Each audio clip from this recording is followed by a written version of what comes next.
save. So does that answer some of the questions?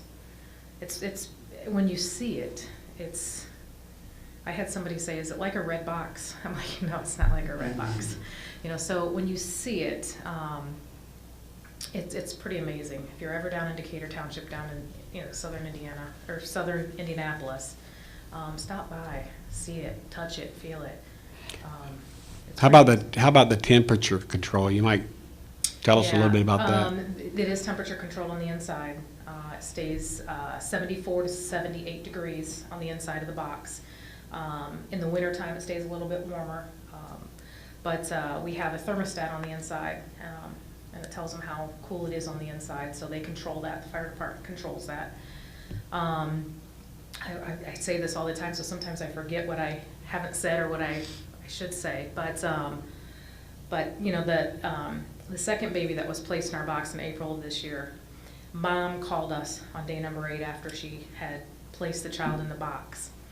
We're learning so much from her. She is now a volunteer of our organization. She does not have this child. She did go ahead with the adoption plan on this child, but getting to know her and the reasoning why she chose the box helps us make our program stronger. She actually works at a hospital.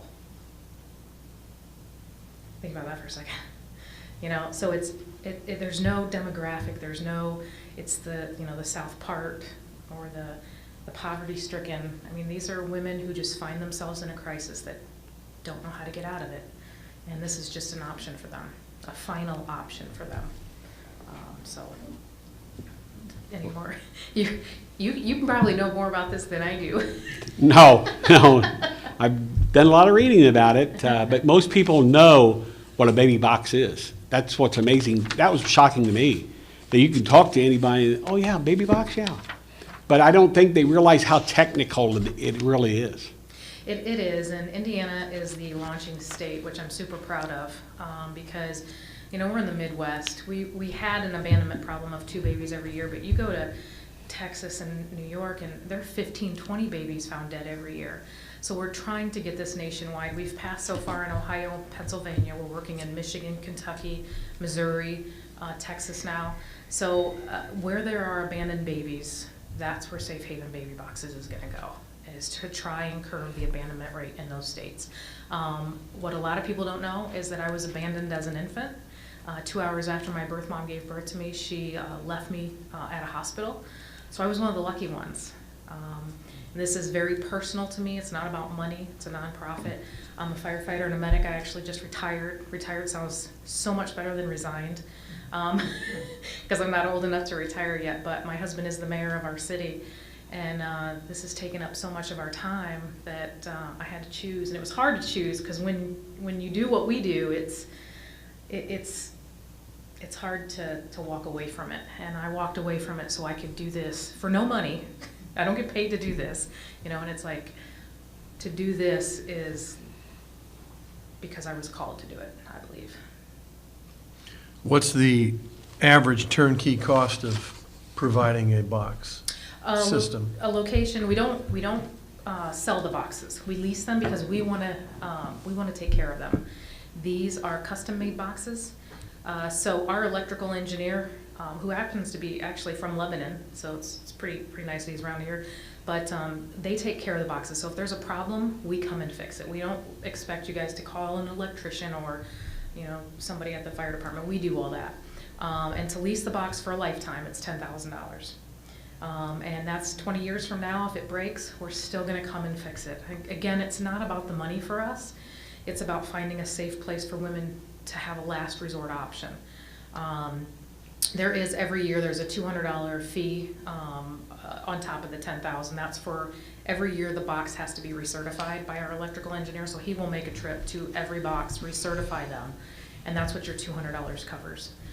But it's $10,000 for a lifetime. This is some heavy, absolutely remarkable stuff here.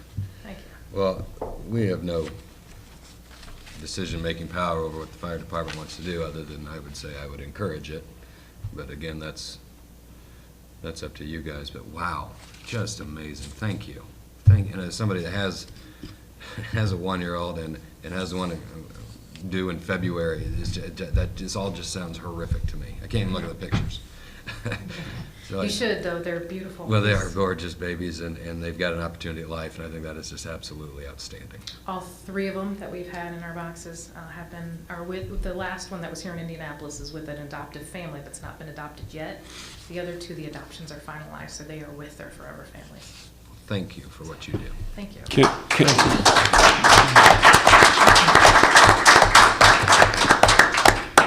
Excuse me just for a second. I want to introduce Scott and Chanel Cunningham. Scott is a knight, and he's the one that came to me, called me at church, and started explaining this all to me. And if it wasn't for them, this probably wouldn't be going on. So Scott, Chanel, thank you guys very much. Appreciate it. Clarify, you're Knight of Columbus. Do what? Knight of Columbus. He's not from England. Okay. Well, thank you, Cunninghams. Appreciate that. Do you have any financial questions, Paul? I have none, Do you have any thank you. comments, Paul? No comments, other than I'm glad that we worked through the budget for next year and adopted it with very little rancor, if any. And more importantly, I'm very pleased again to be able to award as much money as we do to very needy and worthwhile organizations within our area. I would echo Paul. You know, this is, none of this is a lot of fun, but we do the best we can, and I'm proud and stand by the decision we made within the budget parameters this year. Any announcements, Doug? Oh, I've got an announcement. Saturday is the Ghosts and Goblins Walk. Or run. Or run, walk. Very slow walk. Benefiting the Carmel Educational Foundation. We have 6 opportunities. If anybody here wants to do that walk, it starts at Carmel High School. It's free of charge. So if anybody wants to do it, we can give you the packet to register with the password to do it for free. I'm going to do it, and I don't do very many of these at all. So it's a fun time. I witnessed last year, did not do the walk, but my wife is telling me I'm doing it this year. Do you have anything? Nope, just the next meeting, November 27th. Have Thank a you, great sir. Turkey Day. Well, I'm sorry Mary couldn't make it. I know this is going to just frustrate the heck out of her, and I'm sure she did everything she could. But I would move for adjournment. And I will second that. We will stand, all those in favor? Aye. We stand adjourned at 6:39. Thank you, everybody.